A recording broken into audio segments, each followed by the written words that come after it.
Matt, this matchup, okay, so last year after the grand finals had done and we were finished, you know, casting at 8 a.m. or whatever when we, you know, had our victors of the season, the shot. Yeah. A week later, there was a big final in Korean Contenders Season 2, actually, featuring WGS Phoenix and Runaway. There are a lot of those players who were featured in that match. Went to 7 maps, by the way, and it was just won by WGS Phoenix, who, many of those players are now on the Boston Uprising here. And they played against Assassin and Mag in that big match. So there's rivalries here. And we talk about, you know, Dallas Fuel picking up Element Mystic and sort of recrafting this roster. To a great degree, the Uprising have done the same thing with WGS Phoenix, especially with Gabe Bushi coming in.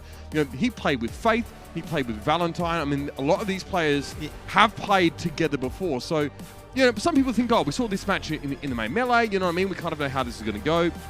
But we've got that rivalry rekindled again. And, of course, Hero Pools just have thrown everything on their head. It's not so crazy for Zoe to think Boston go undefeated in these qualifiers. No, and we can take a look at the Justice roster first, and the Justice is the team I think a lot of people coming into this series are definitely more worried about. Boston looked great the other day. The Justice, you know, they have a great melee qualifiers. They get into the knockouts, and you know everybody was saying like, their schedule was quite easy, and you saw they just weren't able to adjust there. And in the first game of the June Joust, it doesn't look like they have had a grasp of really what everybody's trying to do and play. I think that's where you're kind of worried if you're a Justice fan.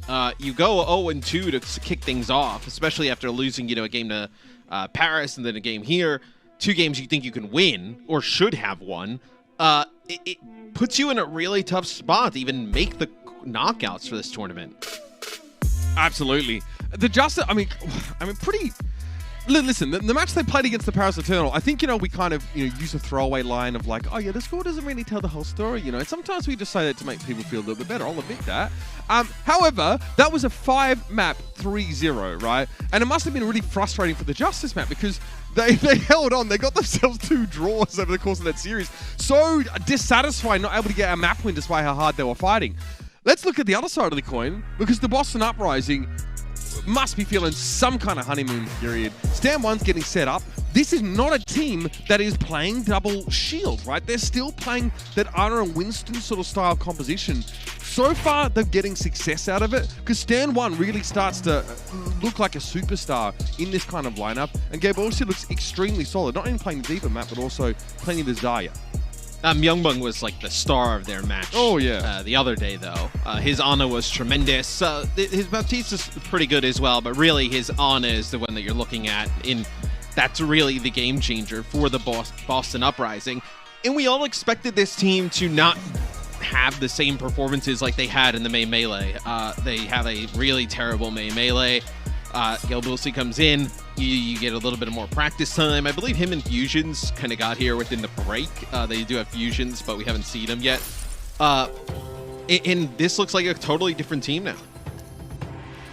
I mean, absolutely. And I think, you know, we say that, you know, Myungbong's someone to watch on the Ana especially. It's just because, as we mentioned yesterday, he has the capacity to actually make a few more plays and set his team up. I think right now, Ana players are using their biotic grenades a little bit differently. Less of sort of self-nading, and a lot of trying to set up these dives for Winston by paving the way with, you know, 3 or 4 people hit with a bio nade, unable to get any sort of healing. So both Anas are dueling against each other in the sense of how much of each other's healing they can prevent in situations like that.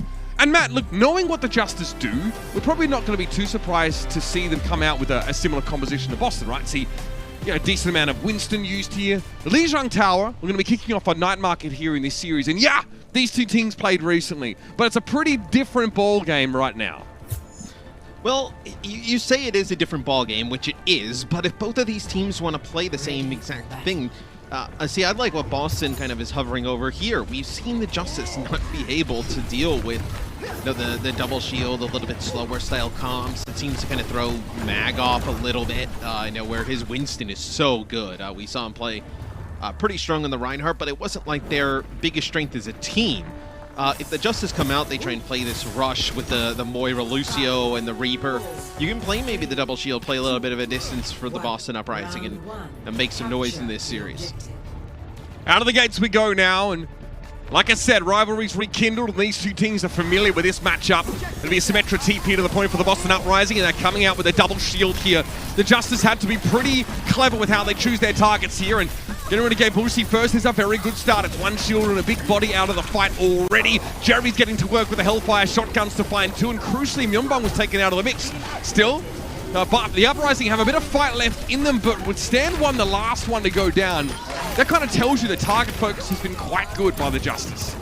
Yeah, Jerry gets a decent amount of work done, getting right into the face of, we'll see, you see the changes coming in for the Boston Uprising already. I will have a Diva now in the mix, the Reaper as well. So Reaper Symmetra, it's really interesting. I mean, you're not going to be like TP to the point here. The Justice have some control over it. You're probably only staying on this because you're so close to that ultimate. So they're going to go to the front door. Telemarketing strategy here. Assassin with the focusing being trying to find UM37 low, but there were so many targets that he really couldn't get the value he was looking for. So in desperation, it's a Diva duplicated. He hits into the back line, and he gets rid of Valentine. That's a very good result, because that means in the longer fight, the Justice only look better and better. Assassin got an unbelievable amount of value, Matt, with that duplication. He's still in the damn match. Yeah, and that's exactly why you see most of the duplicates happen. Getting in one of the tanks, right? You just survive for so long. I'm 37 switches off of the Symmetra now over to McCree. It's been a really great start for the Justice. They want to force this style of game on the Boston Uprising. When they get moved off of this comp, that's when the struggles come in for Washington, not when they're able to play this. Gabushi switched to the Diva now, maybe to try and set Valentine up a little bit more and prevent him from getting died so early. A good start with the Coalescence here. Myeonbong's also going to make sure he gets the sound barrier. Yes, they lose Stand 1, but really the Uprising were much more ready to brawl now with this Lucio Moira set up. And they want that quick fight. They want to find those targets early, and now they'll finally get some time on the point. Alright, so now they have control of the point. Maybe you can make even better use out of this McCree. They kind of push out into the open, and this will be really tough for Assassin. No real kind of source of healing with the Echo obviously in the sky, and then Moira Lucio. Probably have to use kind of the speed push past the shield straight away, run down the McCree. That's the weakness with the McCree, is just the mobility. This seems like a tough job for Mag right now. Playing up against not only the Reaper, but also the hole to the boot back. Deadeye, I'm 37, getting hosed down by the Coalescence across the map, and here is the Death Blossom from Valentine, but Jerry does him just a little better. Getting both supports, by the way. Huge performance there, and Valentine's not really able to match that at all. This will mean the Justice get to walk back in and retake, putting the Uprising in a pretty critical situation with 0 support ultimates to count on. Yeah, and the reason that Jerry's Death Blossom is so much more effective than Valentine's is he's just protected by the sound barrier. Both of them pretty much go for a Death Blossom in the same type of area. Valentine dropped pretty much instantly, didn't have anything because you had to use all that Coalescence to keep Bind 37 up in the back. It's the Justice looking like they can take this first point. All right, no support ultimates here in this fight. The Uprising gonna do it the old-fashioned way. Assassin with a duplicate on Diva. Sorry, Orisa, should I say. The durability on the map now is insane for the Justice, but he turns his back on the enemy. The Uprising in the ocean, don't turn your back on them. Assassin wants to make his way forward now. Didn't really have a target in mind for the focusing beam, it would appear, but Jerry gets sent packing there by Faith. Now we're in a 5v5. The Coalescence is very timely from Myeonbong here, and he keeps UM37 alive. You mentioned it, Matt. So important to keep this McCree on the grind. And that Deadeye is big. Baby got picked up. The headshot onto Fury also puts the Uprising ahead and keeps them in the round. But they have to invest so heavily there. You're going to have Closer with a sound barrier coming back in. Death Blossom, the only thing available for the Boston Uprising. Now, you're able to win this fight with the sound barrier coming in, or get an early pickoff. Would be huge for Boston's chances of swinging this back in their favor this round.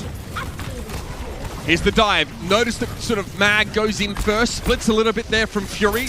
He'll take one opening each, but this leaves Mag a little vulnerable, and he does almost get taken down after the flashbang. Still, the sound barrier is going to be there. It's going to be a re-engage from the Justice.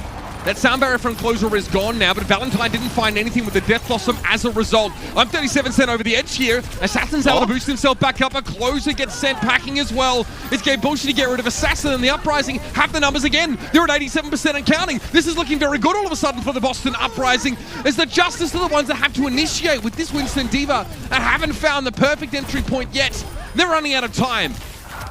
No, once they're able to survive the sound barrier and the rush that comes in from the Justice, it is all Boston Uprising. Huge boot from Faith, though, off the side. Faith and Valentine really keeping it in. It'll be Mag going in with a Primal Rage.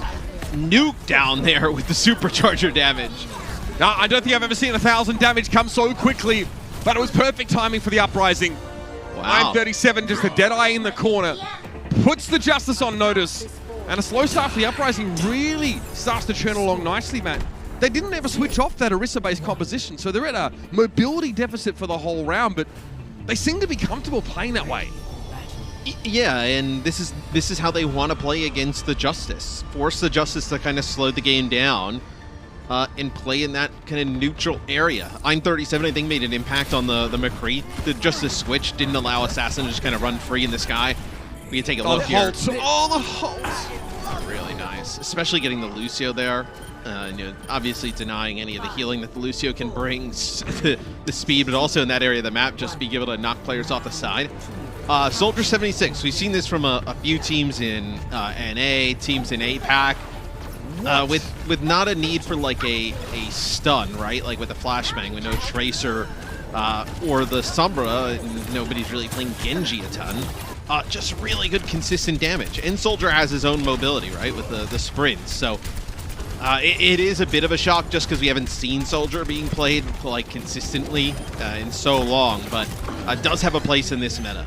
Hey, interesting to see the Ana Mercy setup, Matt. Feels like it's a bit more of a poke composition from the Uprising.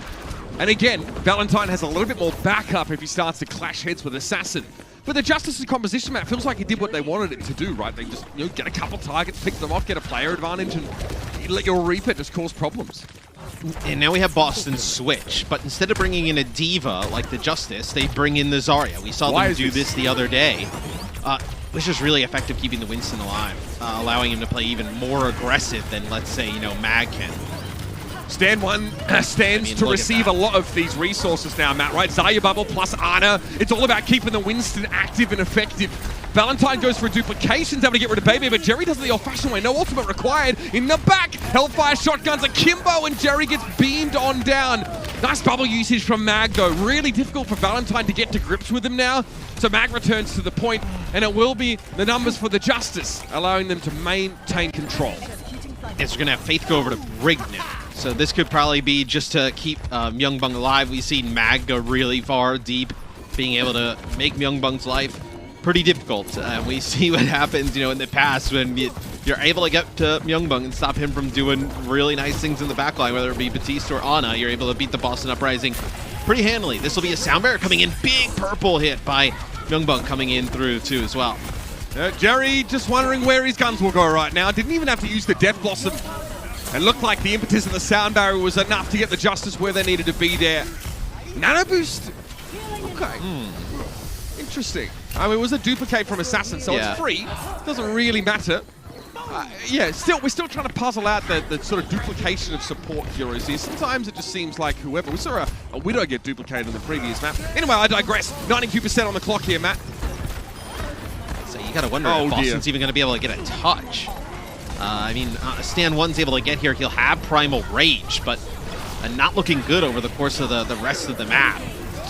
Jerry not in a great position to get value out of that, though. There's a self-destruct, not finding anything. Mag gets a Primal Rage, but Valentine, timely Death Blossom. Fury uses what's left of that defense matrix, so to shut down that duplicated, not organic Reaper ultimate. But Valentine gets to hang around and do this for so long. The threat he generates, the space he creates as a result is huge in getting the Boston Uprising back in the driver's seat.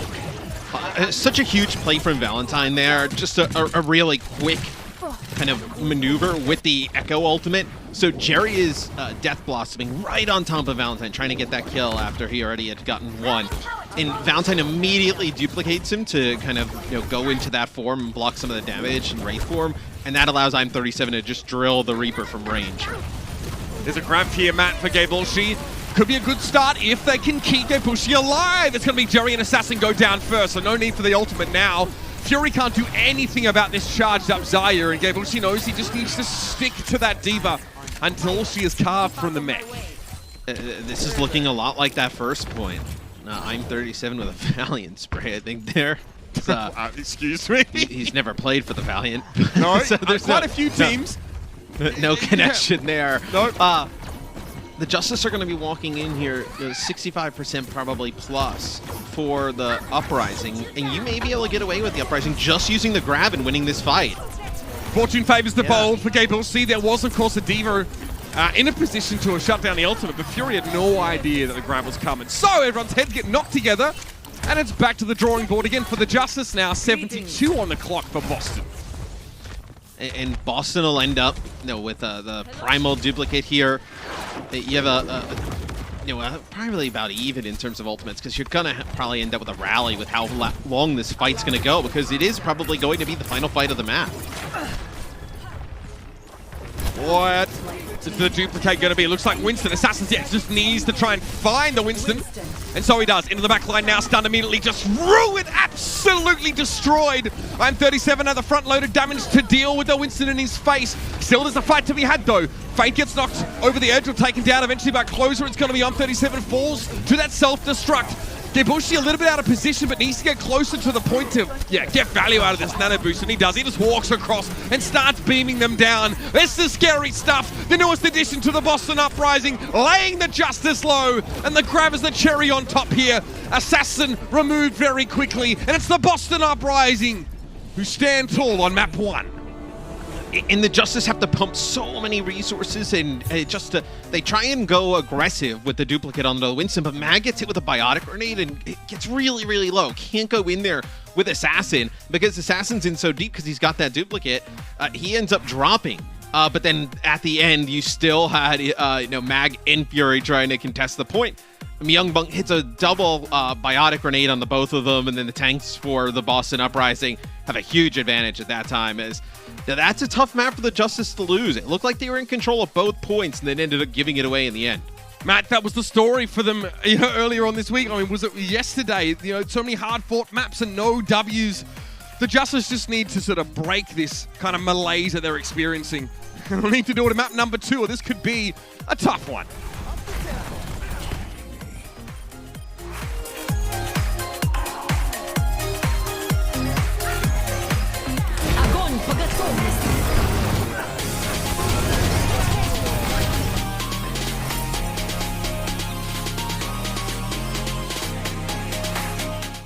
The Overwatch League is brought to you by T-Mobile, America's largest and fastest 5G network. Set your sights on the competition with T-Mobile.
The Overwatch League is brought to you by Coca-Cola, the official refreshment of the Overwatch League, and by IBM, the official cloud and AI partner of the Overwatch League.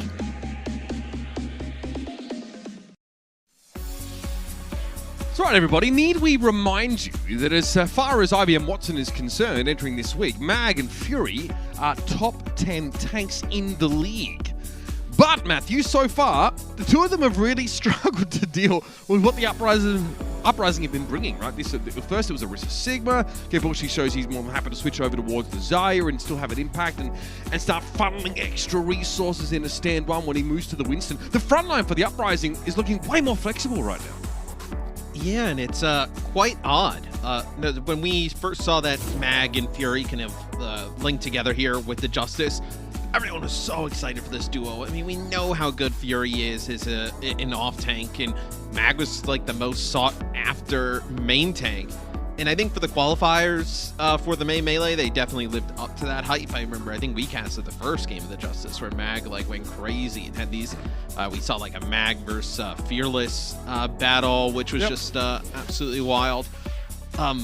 But it seems like teams have kind of figured out a little bit kind of how to throw them off a little bit, whether it's like the change of pace, playing a little bit more stationary type of compositions. You do see here on your screen no substitutions for the Justice, so we no Decay again. But I think like it was Custa talking the other day, if you're going to bring in Jerry to be your hit scan specialist, and maybe Decay is reserved for like the Tracer role and some other heroes, this is where you would play Jerry. I think just seeing what we've seen from Decay in the past and his effect on teams, I think everybody would love to see him in the lineup. But for Boston, we have a change. They're actually going to bring in Punk here. So we haven't seen Punk in the June Joust yet, so we don't know exactly what he's going to play. I think it's an interesting substitution because of how good they've looked with Gabushi, but we also have said we didn't really think the failures of the Boston Uprising this far have come from like Punk's play, that he's played quite good. I'm interested to see how they use him here in Hollywood. Absolutely, especially given the different ways, and even over the course of one map that we saw Gabushi kind of play, right? One was sort of focusing more on, peeling, keeping the supports alive. That was the Diva, right? The switch to Zarya was definitely about sort of using Stand 1 as a focal point. It also could be, Matt, that, with Hollywood not having sort of been in the pool, in the May Melee, it may just be that Punk has more experience, on that map, and Gabushi isn't quite up to speed with the rest of the team on that. As a more recent addition to the Boston Uprising, there's a lot of maps to play. And when you're switching between May Melee and June Joust, that's a large pool between those two. With Junkertown in the series, it may even be the case there. That's obviously an interesting map that can sometimes force different compositions. But as Punk comes and joins here into the server, it's probably worth pointing out that I thought some of his best gameplay was on the Sigma, right? Earlier on this season and even last season, the Sigma was really, really impressive. I don't really think there's any of those sort of flex tanks that we sort of don't know him to have played. So, I really, like we've said, no one should be too bothered about this. As good as Gabushi has looked, I mean, the Uprising is starting to really... I mean, Matt, they got some serious depth on this roster. Yeah, that was kind of where I was thinking, is that you bring in Punk to have a option to play like Sigma or Diva, and then maybe, Gabushi is in to play Diva / Zarya. That you could bring him into Punk in here to play the Sigma, which wouldn't be surprising to play on Hollywood. Maybe they even see, hey, if we have the Sigma in, we think we can even be more effective against what the Justice are trying to do. We know they're going to commit and play these Winston-based compositions. We haven't really seen anything else really from them. So we are still waiting for Punk to get in the lobby. Once he does, we'll be able to get right back in the game. Yeah, you can see Punk concentrating really hard on trying to find the little desktop icon where you can click on it and just puts him in the game. And obviously, as a joke, Gabushi just kind of moved everything around just to really mess with him. Yeah. Obviously, a little bit of tension already being sowed in that Boston Uprising, crew. Also, I think something you mentioned yesterday, actually, about why Gabushi was in here. This is quite a unique scenario, and that Punk is, obviously, English is his native language, right? I would say when Gabushi's in this roster, this whole team would communicate in Korean.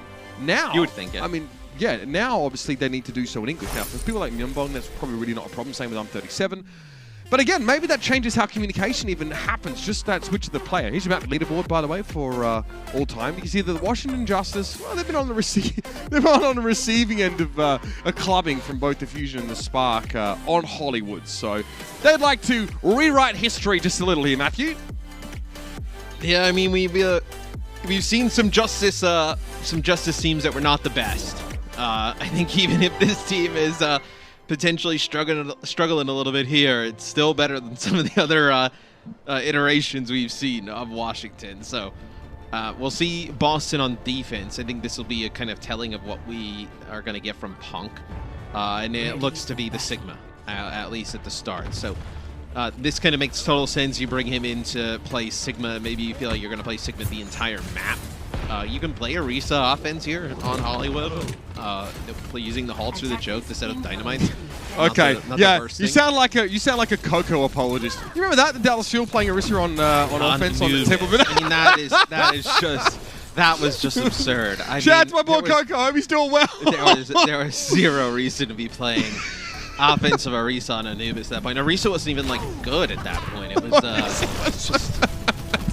There you go. Okay, so suffice to say, she's much better nowadays, especially recently receiving a cooldown reduction in hold rate, which is such a powerful ability when you're playing so close this is together. also not Temple of Anubis. Like, even you could have made an argument for the Orisa here on offense, but Temple of Anubis Orisa offense is just... It requires some significant mental gymnastics to justify, no doubt about it. So here is going to be the Zarya and Winston setup, and Mag gets a bubble. That's still not enough. He gets absolutely roped on the high ground. No, Bash, Accretion, Halt, just so much that the bubble from Fury doesn't even matter. As we'll see how they deal with this is... Justice, I hope their answer isn't to just, keep kind of just tossing Mag in there and eventually he'll live for long enough and somebody find a pick. I feel like you have to have something else to kind of fall back on. Again, Mag is probing, just trying to find something. Has to use his jump to get away here, so pretty unsatisfied of the Justice with what they found in terms of exploiting some of these vulnerabilities for the Uprising, which, by the way, are pretty limited based on their team composition. Maybe it's Valentine, I guess, without a Diva, but Assassin, he's looking. Where exactly do I go? I can't push inside the cafe now, not with a big old window open. Yunbon with the amplification matrix, spots Assassin. There's no way he's getting away with that one. Boston look imperious. And Mag hasn't been able to do much of anything, like you were mentioning. He'll jump in, but he jumps in, and even when he has the bubble, he sees right in front of him an Immortality Field, a Bash from a Brigitte, and an Accretion from a Sigma, and he pretty much just has to stand in the corner until he has his jump, and then can't jump those players again because it's the same combination of players, so he has to go back to his team, they have to kind of regroup. Now there's a nano boost in play. Let's see, I imagine, I mean, we've seen a lot of nanos to the Echo, but maybe they nano Mag to try and keep him alive, give him more durability to go into the back line to open up some space for Assassin and Jerry. I mean, the nano boost here has to be the way in for Mag. Okay, can he make this happen? He has the primal straight away, so he's really worried about CC and also just damage. With the damage reduction, though, of the nano boost, he eventually is going to get on 37. You cannot brute force a solution to a problem more than what we've just seen. But hey, just because it's not subtle doesn't mean it can't be effective. Bebe's gone down, though, so longer fight could be nasty for Mag. He might not have the healing that he needs, and no, he gets taken down. This could be the turnaround here. Punk comes back in. Gravitic Flux, Fury laid low, literally dropped on the ground, trying to play backup point here, but Punk is healthy, and he's hungry. Looking for those calories, and Fury's trying to evade him so far. He does buy some time for Closer to heal him up, and Yonbon goes down to Jerry. Nice time buy from Fury. Punk frustrated trying to chase him down, but eventually he'll have his just desserts, and Mag's going to have to run away or perish.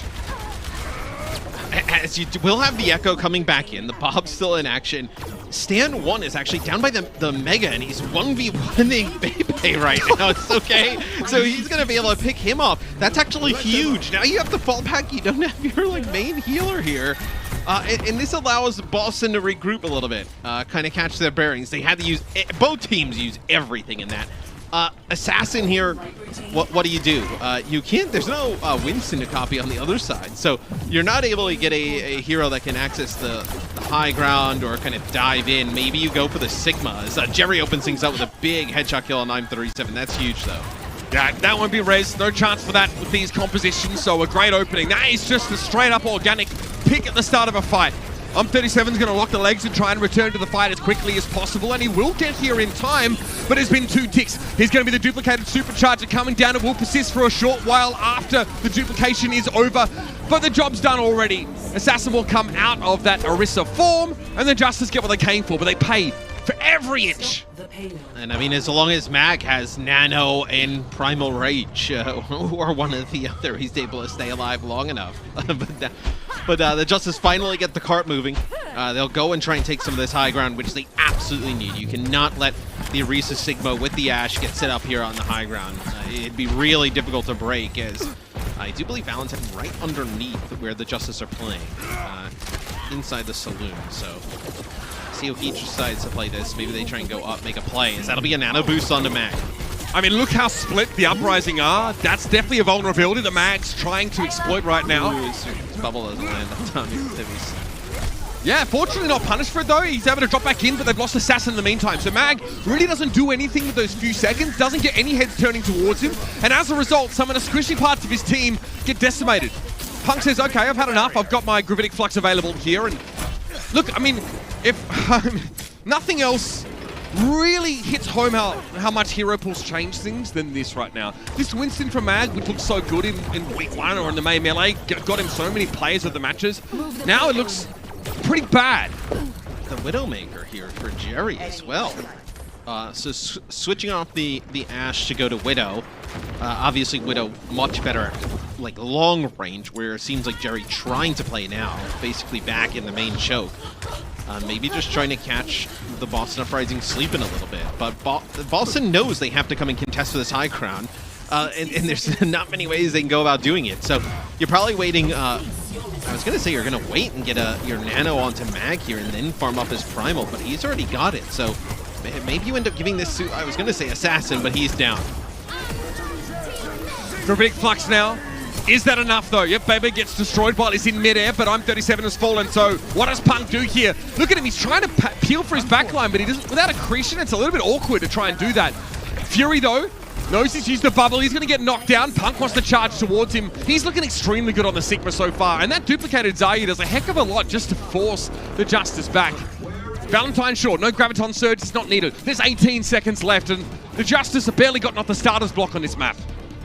And we have Punko to Diva. This can help with this Widowmakers. Jerry has found a few picks all the way in the back, and that's what's really allowed them to get the cart going. So Valentine lurking over to the side. Yeah, he wants an insta-kill on the Widowmaker, likely, so he stays out of line of sight for now. Keep an eye on the kill feed. Oh, we don't have to, we can find it ourselves. Jerry! Best Spider-Man impression isn't going to keep him alive there. Baby's now going to fall under some scrutiny, but Valentine needs to be careful. He's super susceptible Biotic Grenade from playing through this room. And yeah, he needs to get involved in the fight more. Grab, oh dear, it misses. Fury gets knocked back off the cart. We'll see Punk just trying to stay alive here as Diva. A lot of Inspire uptime being provided by Faith, who's just doing a bang-up job on this Brigitte in general. Eventually, though, he falls. A Biotic Grenade from Bebe really paves the way there, but Myeonbonger's back and he has an Air Matrix in Mag. Gets one between the eyes. No way Fury's going to escape here. Personal bubble, Biotic Grenade from his teammate, but still this damage can't be stopped, and the Uprising looking more dangerous than ever. It's a pretty good defense for Boston. They were able to hold point A to almost OT, and then on point B, as soon as they got control of the high ground, it was really difficult for the Justice to get anything going. They did actually find some stuff when Jerry switched over to the Widowmakers. I wonder if we see the Widow come back yet again for the Justice, but I think with the way point A is, you can't play it. It's just so close. You'll just get run down here. As we take a look, replay here from our first point. I'm telling you, Faith is an insane Brig player. Yeah. Even on Lee Zhang Tower, Matt, there were some moments that really looked very, very clutch from Faith. Gameplay more sturdy than his jawline, I'm telling you. Johnny's standing there screaming, "See, Brig's fun! Look at that! Look at Brig!" Why would Johnny advocate for Brig? He always does. He always does. You clearly don't watch Watchpoint. He's always advocating for Brig. Because she's Swedish. I don't know. Is that why? No. He always is. That's the only thing I hear from him, or the only thing I kind of keep in my brain or I remember from what he talks about. But I know he does find Brig to be very skillful and always shouts it out, where there you see Faith doing his thing. Genuinely, though, I think that he's been quite a standout over the course of this series. We've just watched him. I mean, remember, Matt, your narrative, what you established was how important it is to keep Myunbong alive, right? To let him just have insane healing output and also damage, but that causes Myunbong to not be able to worry about his own self-preservation so much. So having Faith rather, being able to take care of that, seems like the play. Look at this. What? The Justice just give up the high ground so easily there.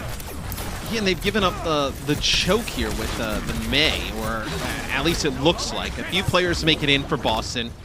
They're going to have to wait, regroup. You also have a Hangzhou in play here for Boston, so pretty easy access to the high ground. Also being able to just burst down one player. This is also one of the Justice's first looks at like an Orisa comp I can remember. Yep, Valentine's behind you guys. Turn around. All right. Yep, he's got cooldowns and he ain't afraid to use them. That is pretty darn filthy stuff.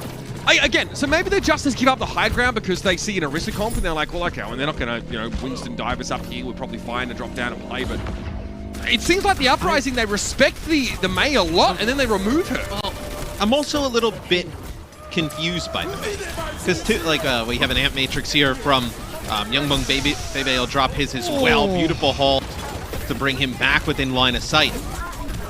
I'm confused with the May because May's biggest strength there on first point Hollywood is to be able to wall players off and then take advantage of that. Orisa Sigma, it isn't really a comp that's going to take advantage of those, walls and splitting people off. There's no mobility to kind of get these players down.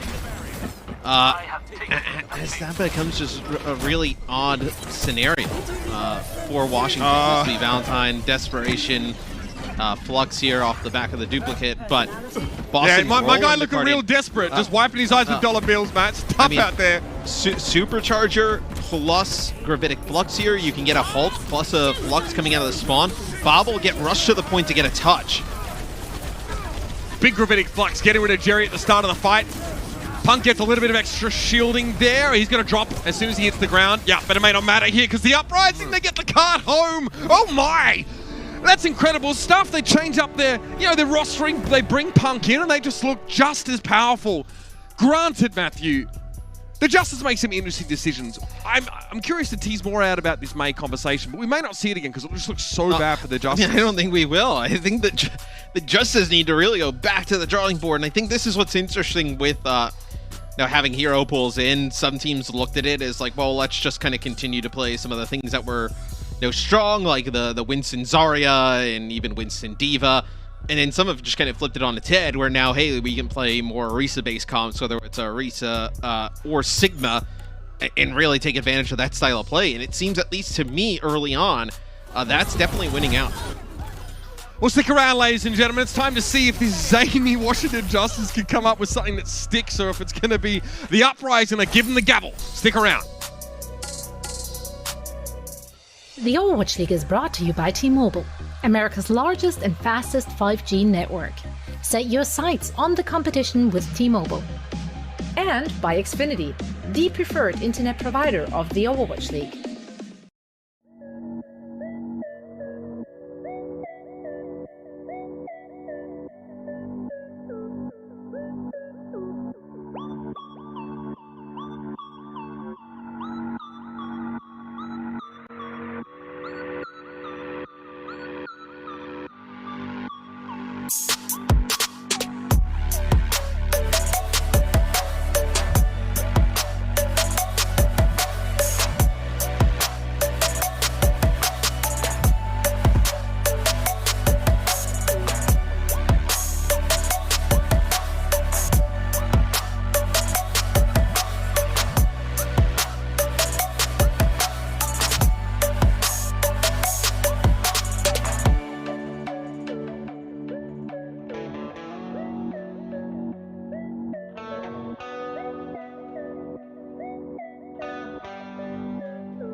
The Overwatch League is brought to you by Pringles. Stay in the game. And by NetApp, the official data management partner of the Overwatch League. It's all right, gang. We've really enjoyed seeing what you've all been able to put together on our fan art gallery. Some stuff's been incredible. Some stuff has been created by Mr. X. So trade offer. This week, we want you to submit your favorite Overwatch League player enjoying a cold, crisp Coca-Cola beverage for a chance to be featured on the gallery. So submit your art at overwatchleague.com/art-gallery. And yes, the Carl NFT is coming out pretty soon. Man, Matt won't do it, so I'm just going to monetize it and maybe he'll get a cut. But I mean, he's just too slow on that uptake. So that's right. Get your art featured, ladies and gentlemen. And we're really interested to see what y'all come up with. Here you go. This one comes across your table. What do you think? First of all, odd name. You look up the name. You realize it's some sort of ocean worm. You're not convinced. But then you look at these numbers down here. You look at these stats and you realize, wait a minute, this guy's kind of a big deal. Obviously, I mentioned, I tried to do my best Wolf impression earlier on, just a throwback to the boy, and talk about that history with WGS Phoenix. It is quite an impressive resume. That team, which all four of those players are in right now, was really good. And the Uprising have followed suit with many teams, building a strong roster from a strong foundation in Tier 2. Gabushi comes back in for Punk.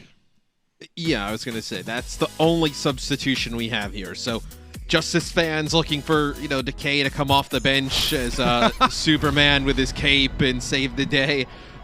Doesn't seem to be the case thus far. As the next map will be Junkertown, which Decay is a tremendous Widowmaker. Not having him in here could be pretty. Okay, no, you keep talking about it, and Crimson's gonna make a tweet about it. You know what I mean?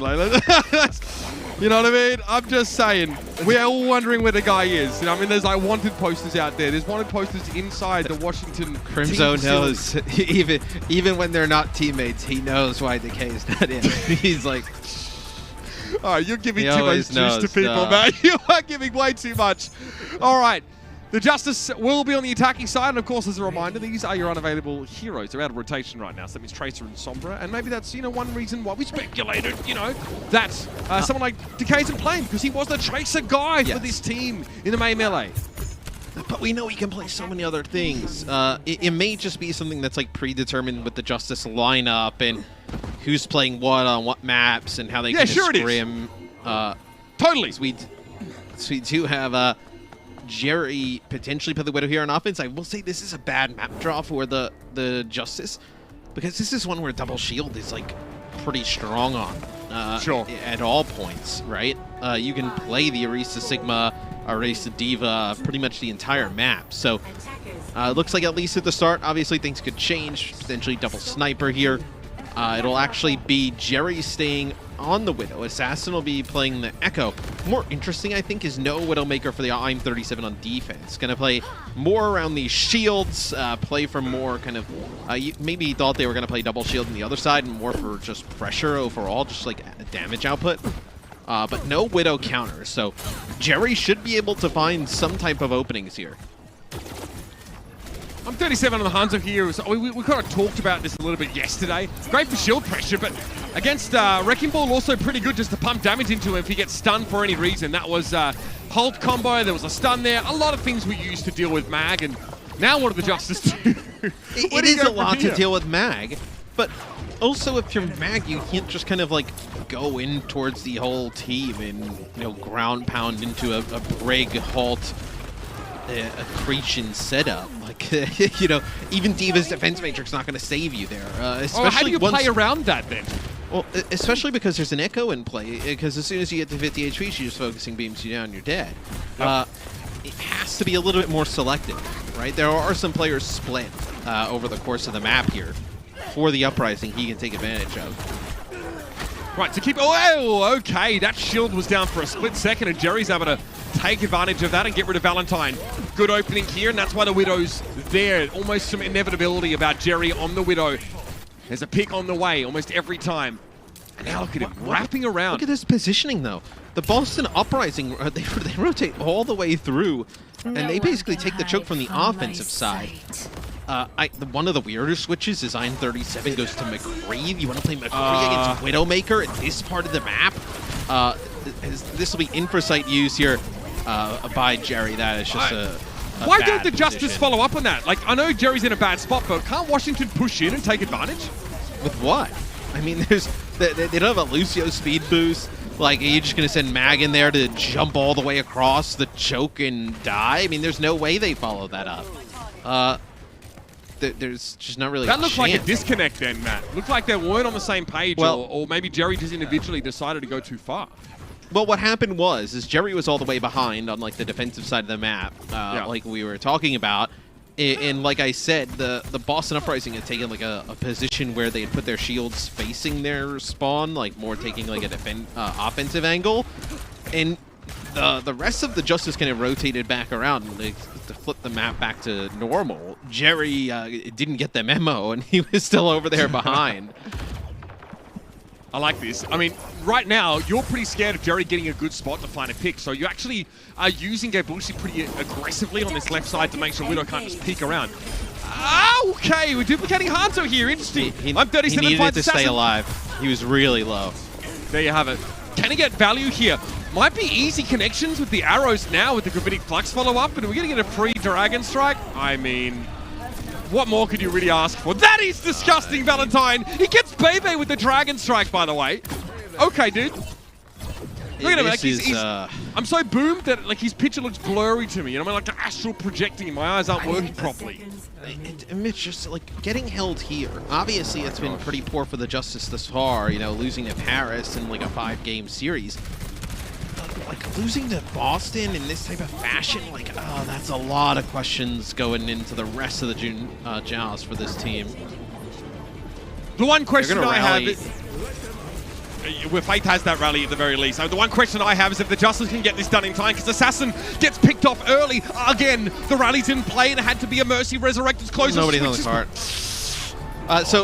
This is actually it's bad. You can't kind of like defend it, but if you can see from the overhead map view, you would kind of understand it. Fury gets pushed into the room with the mini health pack. 3 players on him. Can't make it out. And then you have Mag on the other side on the Orisa, and Stand 1 just stands in the doorway.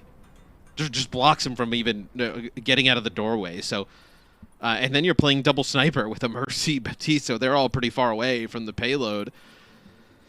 Just a rough series here for the Justice. It's got to be tough to be a Justice fan right now. Washington either can't or won't play double shield. Well, they did there. It's just... Okay, right. So it didn't look to great. the level required to at least get point A on this map. So, they start with so here's what I'm Wrecking talking about in the there's replay. no So you touch. see 3 players go to the right, Stand 1 just fortifies, stands in the doorway. The Mercy is rezzing, and the Baptiste is trying to heal everybody up. Yep. Because they're the only healer at that point, and nobody touches. So, not like the C9 where everybody loses their brain and just runs away. There's a reason nobody got on the payload there, so not that bad. Let's see now what the Justice are working with. So again, I mentioned they tried the double shield and it obviously doesn't work. It's a last resort for them. It's not their main plan coming out of the gates, and they frankly just don't look as strong on it. So they had to be pretty darn good here, because it's really not far that the cart has to move for this to be over. Boston don't even need to get that first checkpoint. And I'm 37 says, right, well, we know there's no mercy. So, you know, a single pick from me here could open things up.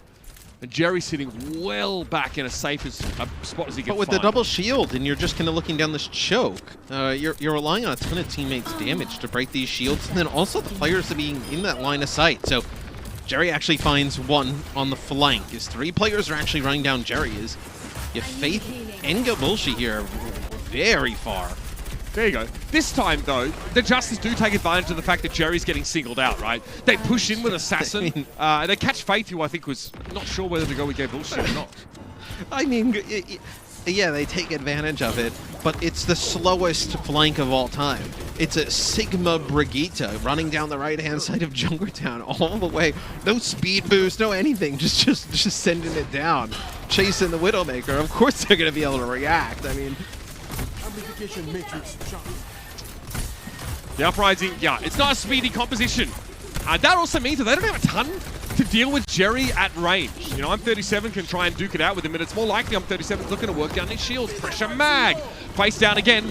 Jerry strikes once more, but that amplification matrix means that Assassin gets turned into mincemeat pretty quickly. Infrasight now for Jerry, and a very safe position to play from. So the Uprising not giving many targets, but they're still finding other Justice plays to get rid of. Gebushi's found himself 3 here, and as good as Jerry is, it's not enough to keep the Justice going. No, and then you'll just put shields in front of him. He's going to get set up on the high ground. Can we get a touch here? Looks like Mag and Assassin going to be able to... he gets a stun, pushes them back. And the Boston Uprising get a 3-0 today. I mean, that is a huge win for Boston. Absolutely dominated the Justice here. The Justice really not in this game at all. Let's be clear. I haven't seen cheeks get clapped that hard in a long time of casting the Overwatch League. I'm talking like Season 1, maybe Season 2, where some of those teams in our league were just way behind. This is, frankly, a disastrous result for the Justice. And the Uprising go 500 now in the season, man. You know, that awful start, there's been a race. It's a clean slate now for a team that looks to be headed to the top. Yeah, they look to be heading up, and we knew that they wouldn't be as bad as they were in the May Melee for the entire season. You just, I mean, I never really kind of saw them 3-0ing teams like the Justice, but I also didn't see the Justice playing this type of Overwatch. I mean, this is a team that made some of the biggest additions in the offseason. You know, you kept Decay, you brought in Fury, new support line, you got Mag, Assassin as well. I mean, regardless of meta, right? To throw the meta conversation out of the window, you should be able to figure out something that can, with the talent you have, because you have so much talent, to be able to beat teams like the Boston Uprising, or at least be in this series in metas that aren't the best for you. To have a meta that doesn't fit you and not be competitive at all, that's a little bit scary because of how often Overwatch changes. I mean, that's ridiculous. You saw there just Mineral in your top left corner of the screen. He's been coaching since Season 1, so congrats to him and the squad. Your player of the match for this game, presented by Xfinity. I mean, you know I had to say in this one because it's going to be Faith. Incredible stuff. We don't always give love to main supports that don't get sort of 4, 5k boots, but it's just, man, it's been the little things, the stuff that you really need to be paying attention to see. And sometimes it's been pretty obvious. He's looked incredible. I mean, the Brigitte was astonishing over the later part of the series, but man, he starts off strong on the Lucio here too, man. Yeah, and some of his knockoffs, you know, the boops off the side, specifically this one on Li Jiang, were big difference makers. Being able to play the Lucio and the Brigitte at the highest level, the Brig with the double shield really made it tough for the Justice to do anything that they really like to. He ruined Mag. He ruined it. Having the Winston in place. So, huge game today from Faith. They're able to keep Myungbong alive, and he was a big reason why. And again, it's not always, I don't think, easy to get like solid Inspire uptime when the enemy team's sort of playing like Winston Ball and the double sniper sort of setup where they're not really just walking up and giving you easy slaps with that mace. But when every time, Matt, that we saw the Justice try and match double shield, I mean, Boston looked way more confident, way more comfortable, and much more durable. So you can definitely thank Faith here on the Brigitte for that in a big part. It's been a while. I think she's been sort of controversial or sort of the center of attention in many compositions, and we have to go back to sort of something like Goats to sort of bring that out. But here, you know, in this sort of setup with double shield, it's quite important, especially with a team who actually wants to invest resources into their flex support player. Much like the NYXL, you see how much weaker New York look when Jonak isn't able to do what he wants to do. Myungbong styles himself as a very similar player who looks to make an impact, who wants to be aggressive. Now, not every team is set up to cater to that kind of aggressive flex support, but the Uprising certainly is. Yeah, and I do think you're getting good play out of that off-tank position as well. We saw Punk come in today and play and prove that they're not really a reason. The reason, obviously, Gebuschi playing well, but Punk wasn't the reason that this team's starting to ascend. It's really a team that's starting to click. Yeah, absolutely. We're going to be back, obviously, after this. But first, an interview with I'm37. He'd be elated with such a big win. So I'm looking forward to hearing from the man himself.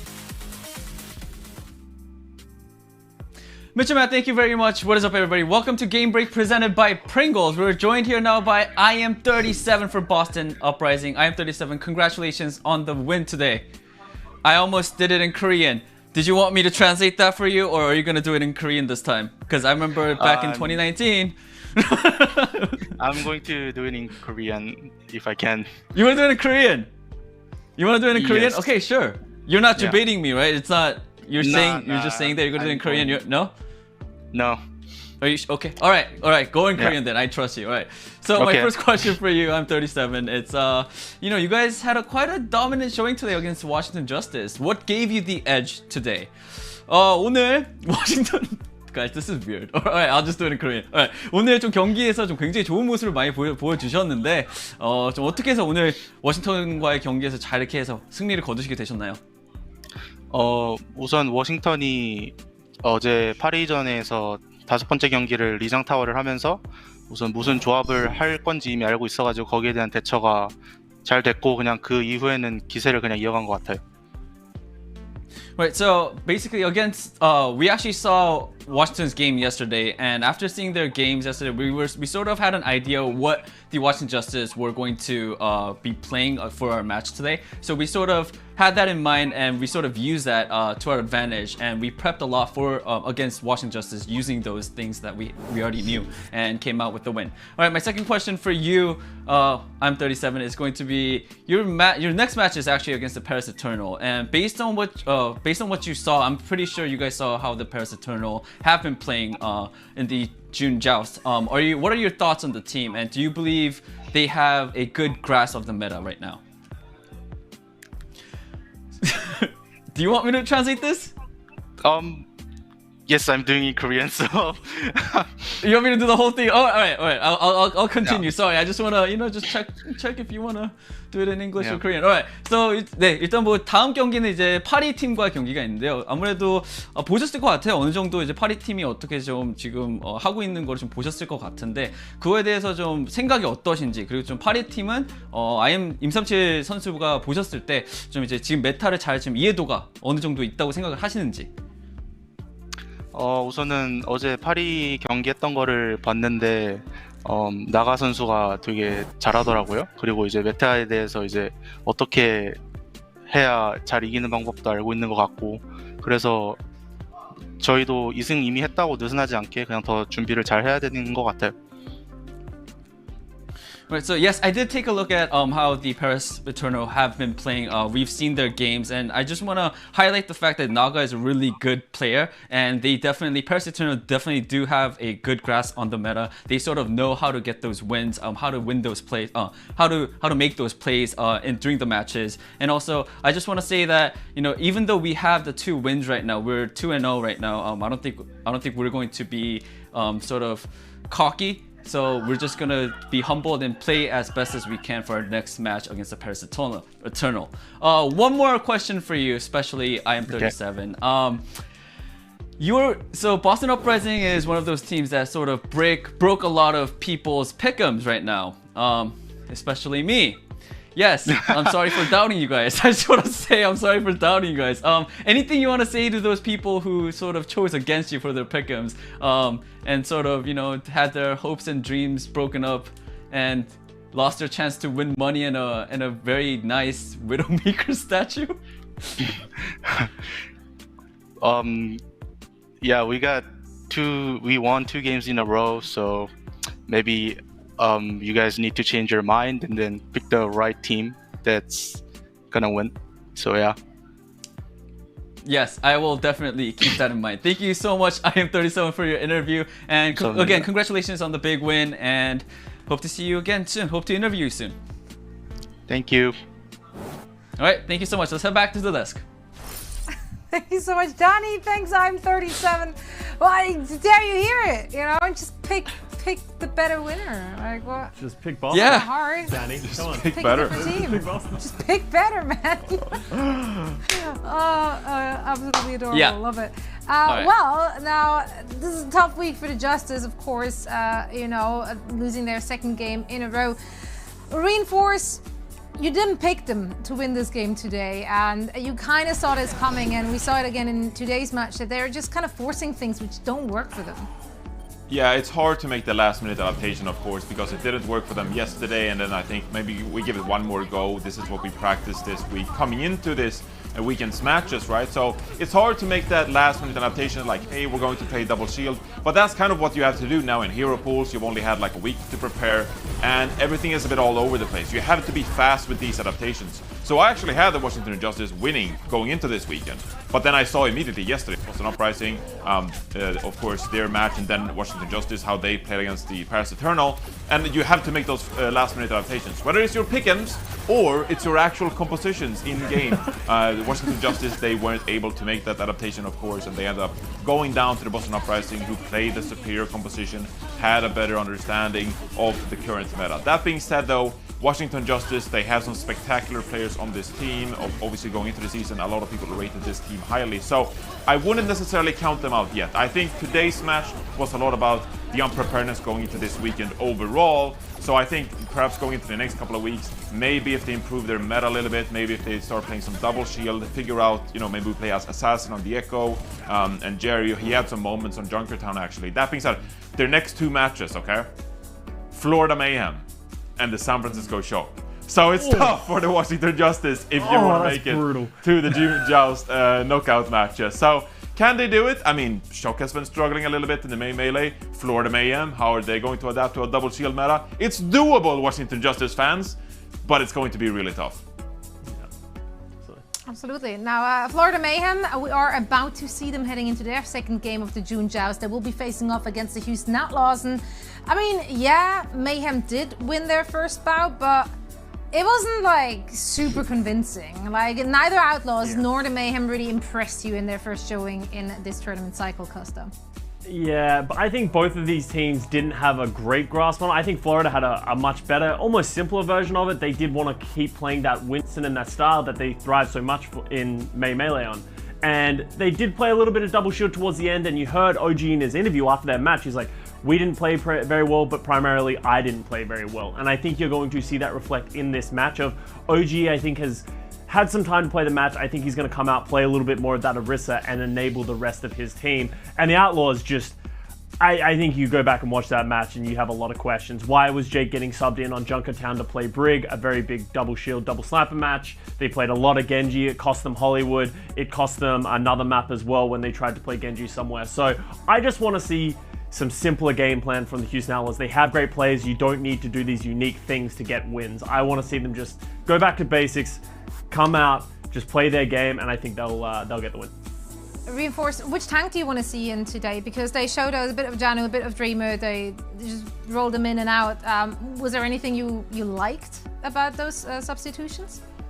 Well, it did play a lot of Winston, like Costa mentioned yesterday, and I'm not a big fan of that. I think going into this hero pools, I mentioned as well, like we need to see a lot more double shield. It's very difficult to play that Winston when you can't break down double shield without the Zenyatta Discord Orb, and you don't have a Sombra or Tracer to follow you up. So whether it's Jangu, whether it's Streamer, I don't care. I just want to see more double shield, quite frankly. I think the Houston Outlaws themselves are pretty sad, disappointed in themselves with yesterday's performance. So I could actually see a quick turnaround from a roster like the Houston Outlaws. I think they have a great coaching staff. They have players also who are very thoughtful going into this match. So I think that they could make the last minute adaptation to say, Winston didn't work, happy Genji, let's put that behind us and let's not never try it again. So we could actually see some double shield from the Houston Outlaws. Whether that's Streamer or Jangu, I think we'll have to see, Zoe. Absolutely. Well, it was a bold move, that Genji, but didn't pay off for them necessarily. Now it's time for bold predictions presented by Pringles. Costa, I heard rumors that you're feeling very bold. Very bold. Yeah, I think this, I don't like being equal. I like being on the top. And for that reason, I'm flipping. I'm actually going to the Houston Outlaws. I kind of talked myself into it coming into this. We talked about it before this break. I'm actually going for the Houston Outlaws. I agree with what Johnny said. If there is a team that is going to bounce back from severe, I think, compositional issues, I think it's a team like Houston. They have a great coaching structure. They have smart players. I think they're going to fix a lot of the issues quickly, and I think Mayhem struggled very heavily. So I actually think Houston can make that difference and get the dub today. Please don't play Genji. Please. Please. Reinforce, you know what that means for you and I, right? Yesterday, the two of us were at the bottom due to Danny picking the wrong team, as IM37 said, and Costa maybe losing this one, the two of us could be in first place after the day's out. All right. Yeah, Yeah. I mean, that's just I like one it. battle though. The Or- war is not over until I've conquered you, so I'm on top on the leaderboard, so I don't really care. Conquer. Wait, okay, never Conquered mind. you. Yeah, no, let's go with that. I like it. There it All is. right, there we have changed in the graphics. That means it's done and dusted, Costa. No takesy backsies. Now it is time to send it over to our casters again. It is your very own rap god Mitch and his hype man, Mr. X. Yo. You know Yo. he's about the hype. Yo. That's Matt's shtick. That's Very me. hype. Yeah. Did you Hey, throw at the least I'm sweater not like back? Scott, using that segment to change his prediction. I mean, that is just that is actually. Smart, that's Matt. one of You the did what you that's had one to of the do. saddest things we've had on the What do desk you mean cabin. sad? And What do you- and we've eaten hot wings and Bren had to sit out because he ate the wings and they Lemons. were so hot. I mean. Didn't they had Eamon throw oranges at Bren one time? I mean, this is the worst thing that's ever Well, happened. no, on the desk. you I mean, can't this is say. ridiculous. Bren switched a prediction in the middle of a match before. During the halftime, he actually flipped. Actually That did. is disrespectful. You would do it too if you had the option. You 100% would. I would. You're right. Yeah, no. You're I mean, right. I would credit to him. definitely do At that. least he's doing it before the match, right? Now, I reckon there's a bit of an aspect of him trying to get a leg up in the prediction score, but at least he's supplied some analysis. I love, though, that the whole underlying thing for Scott is just like, yeah, don't play Genji and then we'll be all right. If they don't, they win. They'll win if they don't play Genji. I Don't play say- Genji. See, I- that's if I the could bold put a prediction I want to see, Scotty. That's where I'm at. If I could put a contingency in my prediction, I would be like, Houston Outlaws will win. If they play Genji, I'm out. That's me out. So I think that's what's gonna happen. Yeah. Weak. Yeah, all right. no. If it goes up, but if it goes down, give me my money back. Yeah. Oh, yeah. exactly, That's, that's why Scott's dominating those candlesticks at the moment. All right, well, look, we'll catch up with you guys later. We'll come back and get your thoughts on this match because this is exciting. This is a rematch of, crikey, last year. It was like the Summer Showdown, I think. So we have two teams that look... You're Australian starting a show. I mean, look, these two teams looked really good in the main melee. This was kind of one of the fantasy matchups we never really got when they were looking at their best. Now the Outlaws are looking a little bit haggard. I mean, they're starting to stumble around, trying to find out what kind of comps they want to go for, Matt. I think, it kind of sucks. We have to sit here and be like, thou must play double shield or thou shalt be in purgatory. But the Outlaws, I think the silver lining is that they can adapt, or you expect them to adapt quickly here, right? But maybe we aren't exactly there yet. So it seems like the Winston obviously doesn't work great against some of the double shield stuff, especially with like Brig and Echo. But maybe there's some type of like ball kind of compositions you can make work. Zen, one of the stronger heroes against Wrecking Ball, is out. Sombra against Wrecking Ball is out. Yeah. So maybe there's some type of variations with the ball you can make work. But at yeah, least right now, Mag still gets pooped on trying to play Wrecking Ball though against the Uprising. So you kind of get a proof of concept. I mean, they weren't organized at all. I mean, they could have played. They could have had another player out there, and they probably wouldn't have been able to put it together with the way they were looking. So, I don't think you can kind of use the Justice as the barometer of like where the meta is at. I think you're gonna have to look at some of these other teams where. Maybe if you're the Outlaws, you play Dreamer again. We see how he plays. We take a look at the Mayhem starting lineup. This is no surprise. This is the lineup they've run every game. Honestly, this is the one I probably expect them to run all the games throughout the season. I think this is their strongest look as 6. Now, of course, the Florida Mayhem come off the back of a pretty fun trip to Hawaii, but ultimately it was unsuccessful. And that loss against the Dragons, that sort of 0-3, that definitely hurts, to get as far as they did and then to sort of struggle like they looked in that series. This is such a, I don't know, I won't say a volatile team, but it's a team with extremely high highs and rather low lows. Matt, I'm really excited, I think, in this game to highlight our flex support matchup. We talked a bunch about main support in the previous series here, but, on one side you've got Gangnam Jin, who's he operates at extremely high efficiency. And on the other side of things, you have the Houston Outlaws. And of course, in their flex support role, they bring Crimzo, who was a middling performer often for the Dallas Fuel. But after switching to this team, he's looked incredibly good. I mean, the head-to-head between these two is pretty awesome. Crimzo actually, I think, is top for hero damage done on Ana. but Gangnam Jin is top on healing done, enemies slept, body grenade kills, and lowest deaths at only 4. So Everything else. yes, everything else. That's what I'm saying. These two occupy these top spots as far as Ana play goes, and maybe we get to see a bit more of BAP. Crimson looked pretty good in that regard as well. You saw him against the Dallas Fuel that first time around. So again, great matchup, one we didn't get to see yet, and you know, it's nice to sort of, I don't know, get to this point in the weekend, finish things off with an absolute banger.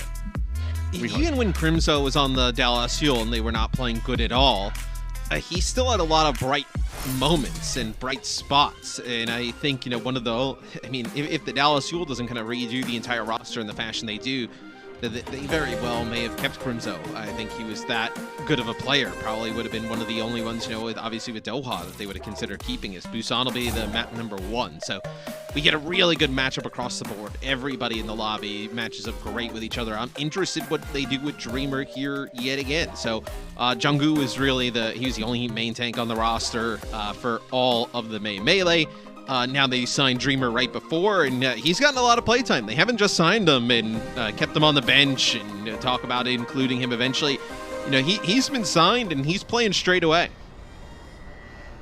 And of course, I mean, what kind of, you know, pre-game for the Outlaws would be complete? We're not talking about Dante, right? Because 2 of his best heroes get out of rotation, yeah? Tracer and Sombra. Well, I mean, thank God you've got a player that can kind of do everything. Dante just turns up on the Echo and looks absolutely dominant. We're probably going to see that from him again today. This is the kind of guy, if we had a pick and ban system, you just would forget about. You cannot prevent this guy from bringing a strong hero into any meta.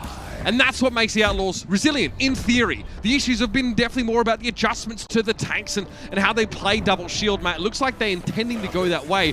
Whereas the Mayhem, they might fancy to play a little bit more of that sort of rush down style with the Moira in tow. Yeah, it looks like they'll be coming out with the rush with the Reaper and the Echo. We've seen a lot of teams try this. The Outlaws play double shield with a Reaper in the mix. So this is interesting, with the Reaper in a Lucio. So this actually makes it way harder even for OG to get in and dive. Doesn't want to go straight into the Reaper. The Outlaws had to back away here. The Mayhem maybe a little bit quicker than they expected, and they've already lost, well, an Immortality field, but more crucially, Piggy. Yaki looks like he's really confident to push forward and throw stickies in. Well, there's no McCree on the other side, there's no Ash, there's no 76, nobody who can really pluck him out of the sky outside of the other Echo. This will be a coalescence right into Crimso's Amp Matrix. You get nothing with that. It's just getting chased down as Florida. First 2 fights go way in their favor. Can I ask a question, Matt? Why... Is there a world where Brigitte makes more sense for the Outlaws here? If they're going to play a comp that's a little bit more close together? Then which? Then Lucio. The Lucio? So bring BAP here, yeah. But then why with the Reaper? Like, what do you have the Reaper in the mix for? You know, you can't speed the Reaper in, and he's just sat there. Like, then the Florida Mayhem never have to engage. And that's too easy, I guess, for Gargoyle to shut the Reaper down because he just keeps an eye on him. You can't take him by surprise. Either way, seems like the Outlaws are really struggling. The Mayhem keeps taking the fight to them just as they're trying to set up, despite the fact the Outlaws have the speed of Lucio. It's not getting him into the position that they want to be in. Here's a Coalescence. The Outlaws just get stuffed into that corner, and BQB gets the Death Blossom. Yes, this has not worked so far. No. Well, you have a... When the speed comes through for the Florida Mayhem, they get the biggest thing is just getting the Reaper past these shields. Once the Reaper is past these shields, it is tough for the Outlaws to adjust. Supercharger here. If you're the Mayhem, you can just kite this though. You don't exactly have to push into it, but they're gonna have the sound barrier. Be happy with the Death Blossom. Doesn't get anything. No, I mean, the timing wasn't great. Those came out at exactly the same time. The Outlaws do get a sound barrier a little bit later, but the Mayhem just take the foot off the gas for a moment and then push back in with a Coalescence. OG maybe didn't get the message. He was a little bit further forward, but they still get rid of Juby with the self-destruct. So that leaves that pretty even Stevens, and that key mobility, that that ability to get happy into the backline where he needs to be is off the table right now. So he stands in the front line, looking a little bit awkward. 99% here coming right up, and the Outlaws just have to send their Diva to the point to touch. Piggy making that switch. Has the self-destruct if needed. But this is very dead Baptiste if Crimso's not careful. Yeah, and let Piggy take the point. I mean, he gets a self-destruct kill on the way out, but you push on forward, kill everybody else, you go back and deal with Steva, you win this first point if you're the Florida Mayhem. But The issue is not able to get back and pick up some of these kills. It's a little bit harder. You see Dreamer up on the high ground, putting down some good damage with the Orisa. The Outlaws control the point. It'll be the Mayhem. Looked like they were going to actually set up a little bit, but BQB was in deep. They have to use a Coalescence to save him. Yeah, Slime's back though, so they might be able to get BQB. Wow, they were hoping to get BQB in a position where it could actually be effective, but instead he just kept shooting into that defense matrix. Dante duplicates a Diva. There's going to be a duplicated Reaper here. Dante arguably has the better of it, being able to shut down that duplication and have an impact of his own. And the Mayhem are very split. They're going to be forced back here. 3 self-destruct as Dante gets away with his life. So now with Houston in control at the point, you kind of look at what they have to work with. Just Death Blossom. You probably have Death Blossom plus Beat here for the Florida Mayhem.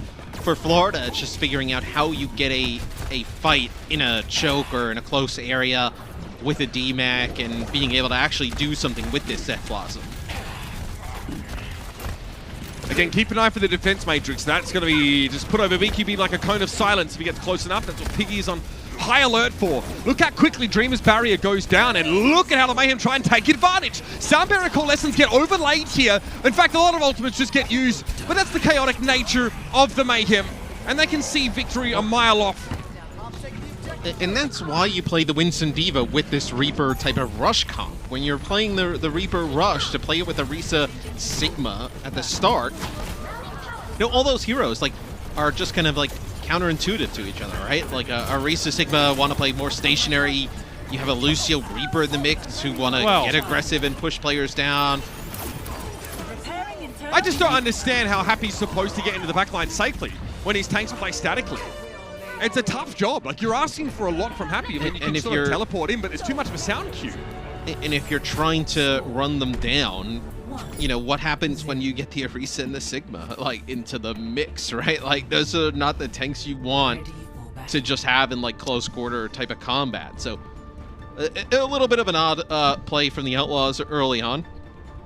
We'll see how they adjust. At least, making a ton of changes here in the spawn. Don't expect to see Junkrat. Looks like we'll see the Wrecking Ball type of composition here for the Outlaws, as this is what we saw a lot when they had Dreamer in the other day. Following the Outlaws' sort of upset loss, I guess you could say yesterday, Harsha tweeted saying, you know, we kind of prepared incorrectly, or I don't feel like we prepared the right way. So it's an admission the Outlaws didn't feel like they had the right sort of take on the meta, and it looks like they're still settling, trying to find what works, not only best in general, but best for them. Happy now is going to be going over towards that Ash, and Dreamer's on the ball, which, I mean, he's known to play a ton of Wrecking Ball. And it'll be much harder to run this composition down with the ball and the Diva. Echo Mercy, Ash can control the high ground. This won't be one that it's kind of easy to run players down and get that a lot of effectiveness out of the Reaper. Yeah, trying to pin these frontliners under your thumb is very difficult. Dreamer can just skeet himself away. Yaki, those found a vulnerability. It's Happy. Low health, focusing Beavis off that kill. Crimzo sends a warning shot across the map, but he's not really where he needs to be either. He gets forced away. Fighter Grenade is deployed. OG does get slapped, but Gargoyle's still there to follow up. And now they return to the point, but Piggy and Dante have been doing decent work in their absence. No one's capped yet, but the numbers favor the Mayhem. And Dante actually takes out Gangnam Jin when he's using the Coalescence, so huge pick off there. Yaki not able to finish off Juby. As a minefield comes in from Dreamer, you should be able to turn this if you're the Outlaws. Nah, the Reaper's there though. See, that's the problem. Dreamer can escape, but when he actually wants to fight, he has to run into a Reaper mat.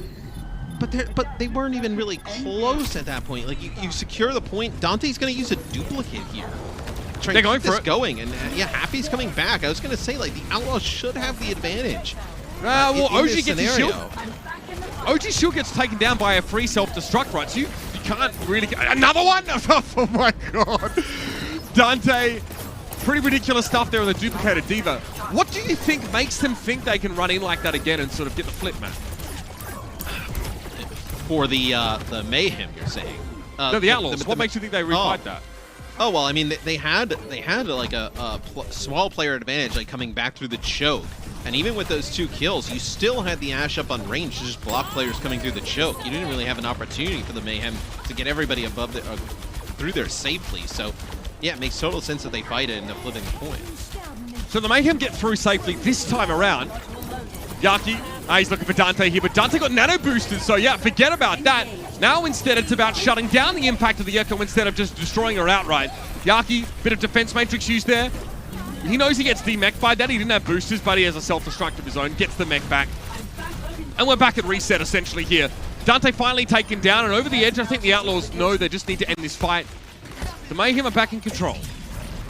Yeah, what the Mayhem are trying to do is just rush to the point, or when they have the sound barrier, just run down the Ash. Or what they can do is, when the fight happens on the point, this will be a pretty aggressive push with BQB's Death Blossom, just trying to get some players who are lurking around, not going all the way back to the spawn. But they play in that kind of like little, alcove on the point. As we see a TP up to the high ground here for BQB, interesting spot. They play in a little nook on the point, and they get so much healing out of the Moira there that they're able to sustain, and they just try and bait Dreamer in. Now you think he drops down on Crimzo or Happy here. Still Crimzo's essentially been playing 1v3. off on his own a lot, so. He spread as well. He actually has gone to the left there. Juby. Oh, okay, the timing with the self-destruct there as well. So the Outlaws are too busy running for their lives to notice the BQBs just jumped on in there and snatched them up. Without Happy or Juby, there's nothing happening here for the Outlaws. So split though now, the Outlaws. They have Dante is all the way in the Florida Mayhem spawn. He will fall. You have Dreamer over by the Mega Health Pack. Now players coming through the choke. And when they realize Dreamer's behind them, they may just decide, it's the same type of thing as they did on Mecha Base. Give up the point, fight these players in the front, and then just go back, deal with the ball. But you can send Bob to the point here if you're happy. Just like that. And he can stay in this position for now. So he gets to use the safer vantage point for the time being. Dreamer rolls up on the point, takes a decent amount of damage, but he'll back away. Now the Mayhem are ready to fight, though. That's the sound barrier. They give up the point in order to do so, but they guarantee the kill on Crimzo. Everybody sticks together in this death ball. That duplicate is pretty annoying. Dante copies Reaper, so he even gets a little bit of life steal as he fights. But Happy's the one that goes down. Death Blossom would have been an issue if not for the defense matrix and the good disengage from Florida now. Dante will be able to duplicate in a moment, and Happy has to come back on the Soldier 76. This could be tough for the Outlaws. Self-destructs go over the top, and they catch Piggy as he was out of his mech, but Piggy gets one better. He finds both supports with one self-destruct. That's huge, but the Outlaws are still understaffed. Dante's able to get rid of OG there, and Yaki is groundboard for the time being. Can't even get the finish on Crimzo. Houston snatched things up, and that self-destruct from Piggy was absolutely massive. BQB takes out Happy there at the end. It's not going to be for anything, as that'll be res right back up. Yaki on the McCree here. All right. Well, that was always going to happen, OG. Had to get overtime going. Gargoyle back on the DV here. With Slime getting picked off. It looks like the Outlaws might have snuck away with this one. They looked pretty shaky after the first half of the round. But again, they had more ultimates coming into that last fight. The Bob really helps them set up that fight.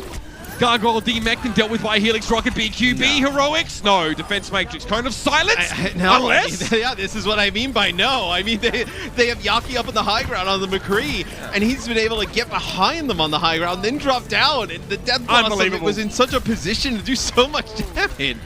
I mean, look at him. Yaki's still got a round to play. He was clapping his hands together with glee, but he knew that he saved things for the Florida Mayhem. You could see that forming from the positions that everybody was taking. BQB actually makes it to a position with Wraith form where he makes it over by that Mega Health Pack. And you had Slime there as well. They're just kind of kiting, touching the point between the two, waiting for OG to come back. And then Yaki just rotates all the way around, basically comes from the Outlaw side, takes the high ground on the McCree, able to pump in some damage. The Death Blossom's big. So that is a tough way to lose that first one if you're the Outlaws. Really battled back in that second point. Yeah, frustrating stuff. The Mayhem look pretty comfortable playing this hair-raising, fast lane kind of style. And Yaki, not normally the McCree player on this team, by the way. It's BQB that often plays the hit scan. Yaki was on the Tracer in the past, but BQB causes such a clamor, Matt, on the point with the Death Blossom. It has to be defense matrix. Well, guess what? McCree loves it when the Divas turn away. Nicely done by the Florida Mayhem. That's individual mechanics that get them across the line. Map 2 is just around a corner as the Outlaws look to strike back.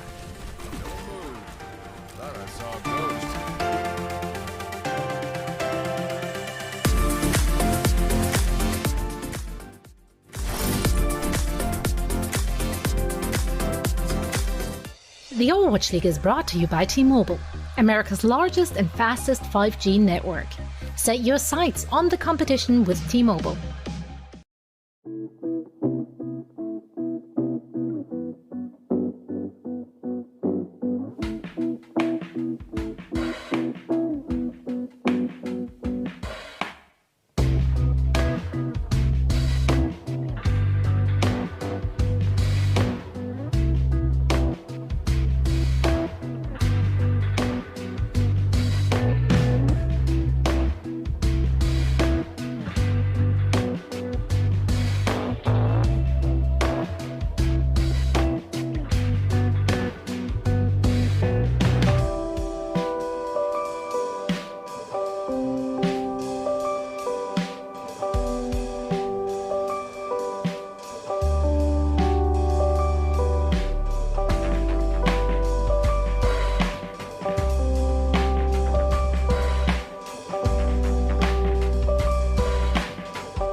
The Overwatch League is brought to you by Coca-Cola, the official refreshment of the Overwatch League, and by IBM, the official cloud and AI partner of the Overwatch League.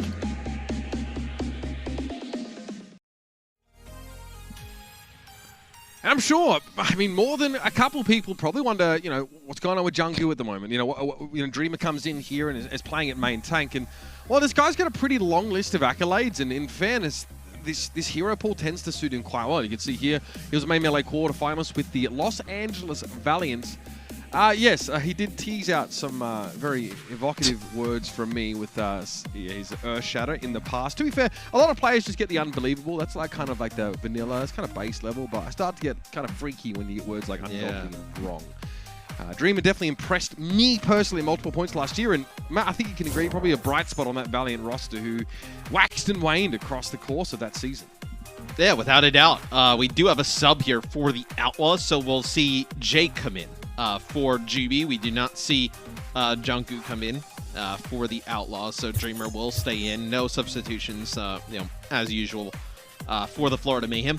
What this tells me is that they want to definitely play the BAP plus the break, maybe even on a break here as we go into Eichenwald. I don't think we see Jake play Mercy again.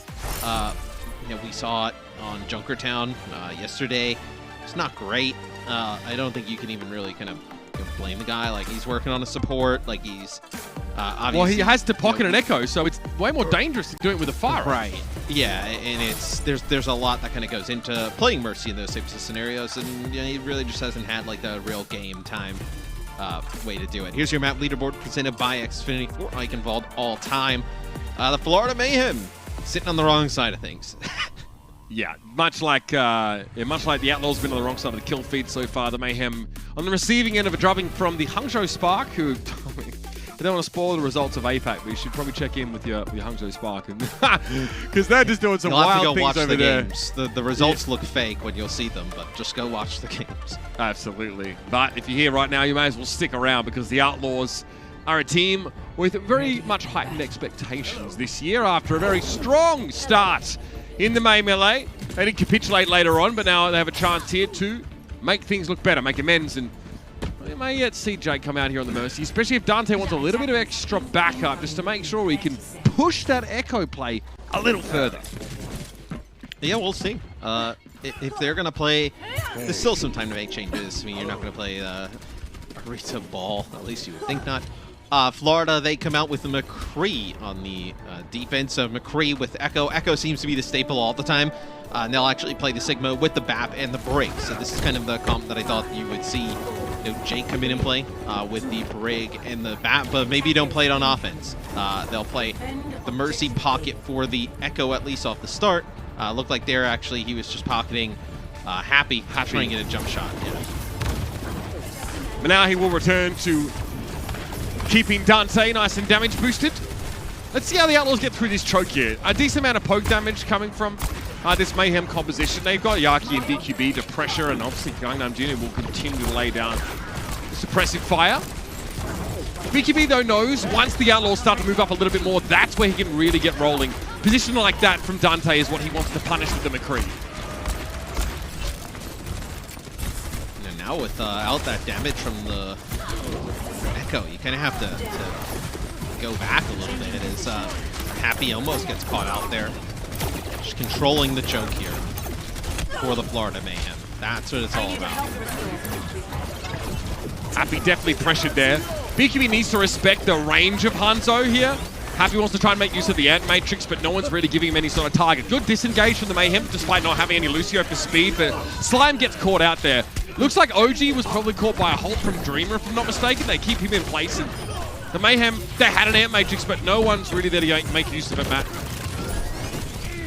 Well, they did make some use of it. It splits off OG, Gargoyle, and Slime, and they're able to get a pick on the two of those players, coming back towards the rest of the team. So you are able to get something with the Ant Matrix. You're able to put in enough damage, scare them that they're not able to make it back across the choke safely. So that does allow you to take that first point, as Jake will have Valkyrie for the next fight. We saw earlier on Dante go down because Jake still can't just, perma-pocket that Echo. He definitely needs to return and help with the healing. Dante again going solo, so no Mercy presence here. It's a duplicate play. He's going to try and get an instant pick-off here. Yaki's in trouble! Focusing beam finds a target, Jake. As you see, he actually returns to join Dante, and it's a duplicated Sigma. He's already got 71% of his ult charge. This could be a pretty nasty ending to things here. He wants to stay alive. Gravitic Flux, very defensive, but Happy finds 3. That is huge. Looks like some of the setup that came from his Orisa, but really just great positioning on the Dragon Strike. Look at much better now here for the Outlaws. Much cleaner as you get Happy on the Hangzhou, able to pick up some kills. So you have to use a lot of ultimates to get the cart moving, that position of the map. But you have Supercharger coming up here next. Supercharger, one of the more powerful ultimates in the game overall. So Supercharger here, trying to deter them from coming through the door. And I mean, you see the extra damage boost from the Supercharger. You're able to deal with the Sigma and the Batiste. So Houston may just be able to roll this cart right in and take that second checkpoint. I mean, Happy's really taking things into his own hands on this Hangzhou, Matt. He's part of the reason why they can unseat the Florida Mayhem as they approach that underpass. And then he's just punishing there, finding a huge pick-off. Another one there, and he gets rid of Yaki. These are headshots, mind you. Connecting really nicely, and almost another Dragon Strike available for Happy. He's generating these almost too fast. This could be nasty. You have to play this close too if you're Florida. It's a really tough position to be in. The Dragon Strike will come through. Great angle. Just decent damage. The Immortality Field saves at least Gangnam Jin there. Yeah, it looks like the field just pretty untouched by that Dragon Strike. Still, Happy's going to cause some problems now for the Mayhem. Yaki needs to make the play, and it's going to be the Sigma. Is his weapon of choice. Gravitic Flux, though, could make his life a little bit hard. He's not actually caught inside of it, but too many of his teammates are. Happy again, steamrolling the Florida Mayhem down, and the Outlaws still have over 4 minutes, Matt. This looks to be one of the better times we'll see as Gargoyle gets so low. Yaki comes out on the McCree. Again, this is just kind of late game heroics try here from Yaki, but the Ant Matrix, are you even going to be able to push into this? Is Dante up on the high ground as Sigma? This is brutal for the Florida Mayhem. I mean, Gravitic Flux is just unbelievably strong, especially against these shield, these tank-heavy compositions. You get an extra barrier, an extra accretion, everything you could want. The Mayhem finally come up with the goods, though. It's a Dragon Strike, dueling Dragons, in fact, but Happy's in trouble. See, BGB gets right up close. Or rather, this McCree of Yaki finishes the job. Well, what do you play? Is Yaki going to stay on McCree? I mean, we usually see BQB always is the player who plays the hit scan for this team. We saw Yaki's McCree at the end of Busan able to pick up some kills to secure the victory, but this will have Dante switch off of Echo, so this will allow them to play Jake on Breakdo. So you're going to play Genji here for Dante.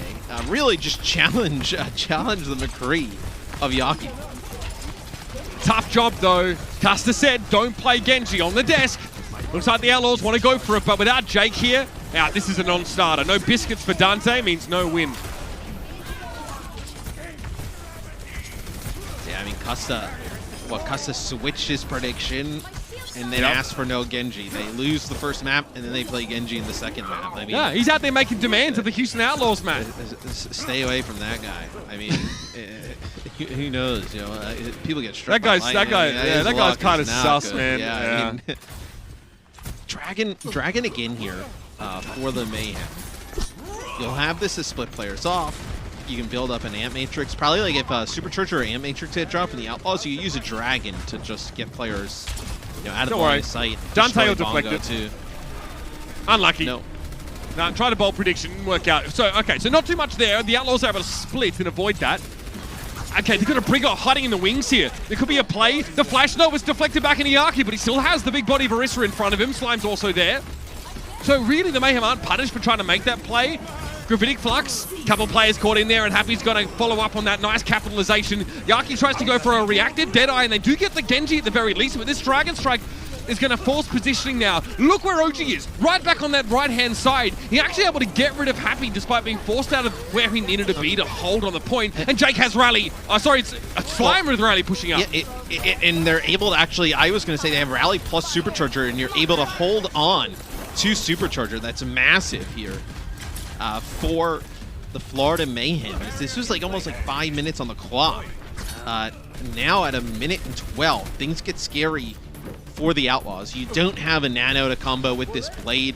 You don't have it yet either, but should be able to get it before the end of the round. Crimson close to another Ant Matrix. As is Gangnam Jin. A lot of damage boost available in general for the Florida Mayhem here, and there's 51 seconds left. Dante pushes up, the window's there, but he's got the deflect. It doesn't really do much to the shield of OG, so no punish there. And it's going to the Immortality Field gone down now, so the Outlaws trying to extricate themselves from this rather sticky situation. But the Mayhem push up, they're taking ground, they're being safe about it too, and this forces an Ant Matrix from Crimso. Oh, that doesn't work. Well, I mean, 30 seconds left. You're getting pushed out. This could be a scenario where you may not even get like another really good fight. Oh, so that's clutch. That's clutch. Yaki gets back in right into the Immortality Field. You have a Gravitic Flux plus the Dragon here to close things out. We saw like Gangnam Jin, nice little Immortality Field to keep Yaki alive in a place where we really shouldn't be. Last push for the Outlaws. A Dragon Blade, but Dragon Strike comes out first, and which Shimada brother will prevail? Here it is, Dante trying to go in. Looks like he was whip shot pretty early on, and that's what happens to Genji right now.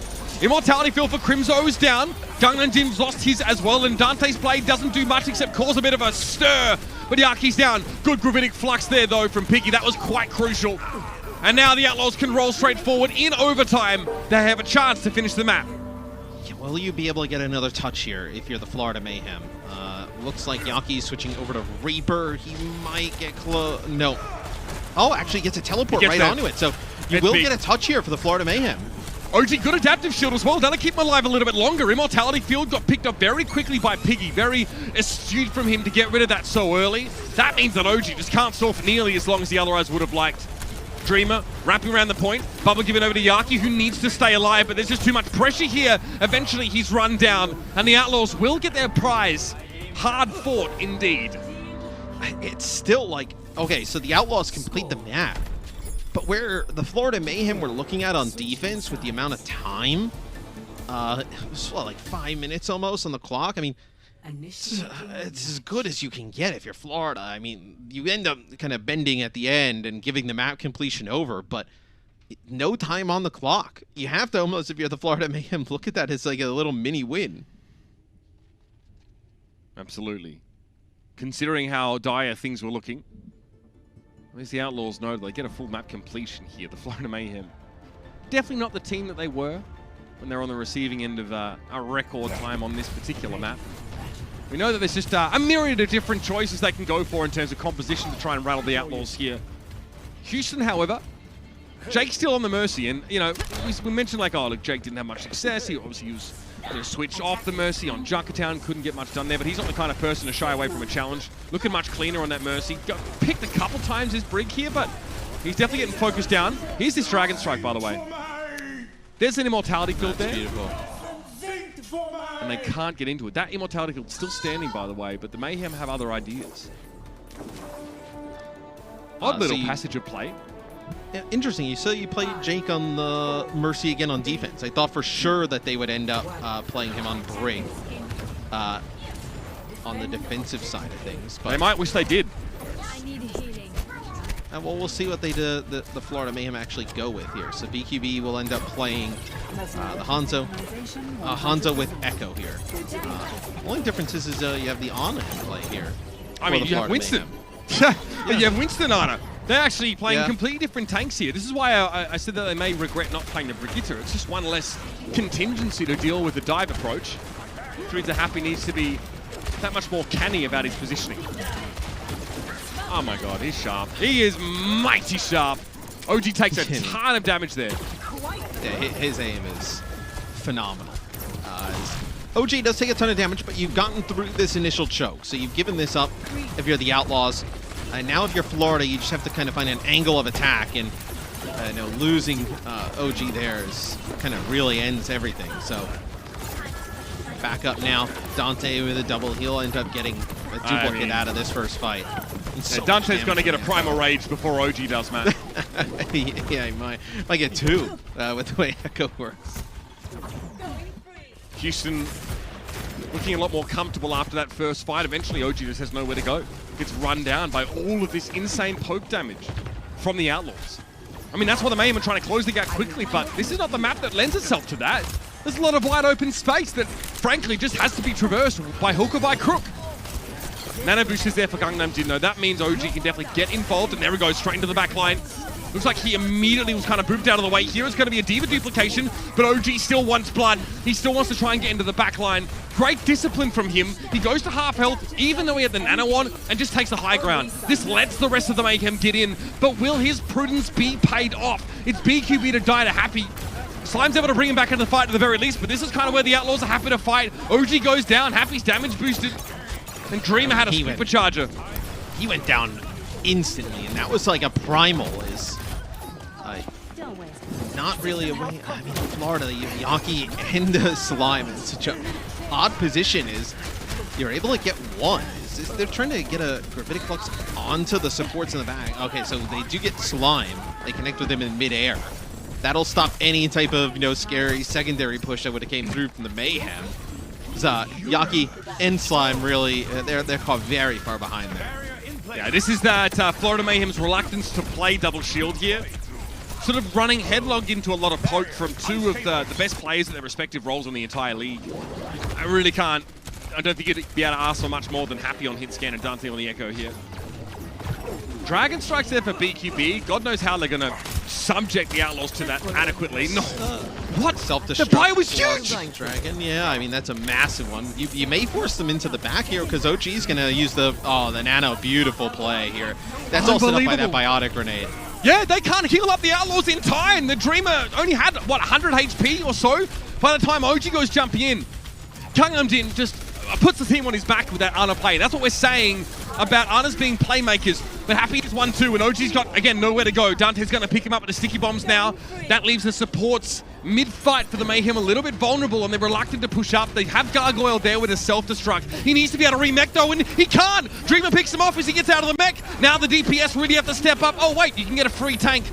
Yaki copies a Sigma, looks for Happy. Kinetic grasp here, but he's going to be pressured down.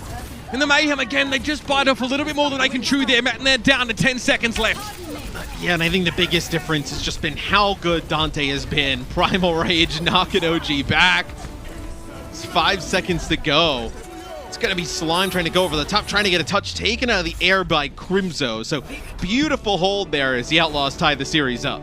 How many reminders do we need to be given that double shield is absolutely the way to go right now? It's flexible, it's durable, and it allows you to play these poke compositions that otherwise would be really risky in the face of dive. But I tell you what, the Florida Mayhem, as good as they are, as mechanically proficient as they've shown themselves to be, run up against Dante and Happy on their preferred heroes, and they come off decidedly second best. Nice response from the Outlaws, showing that, hey, that preparation they've made for this hero pool, it's paying off. That's a big result for them. As we head into the break now, the Outlaws can breathe a sigh of relief. They've evened up the series, which means that the second half of this series, it's going to be explosive.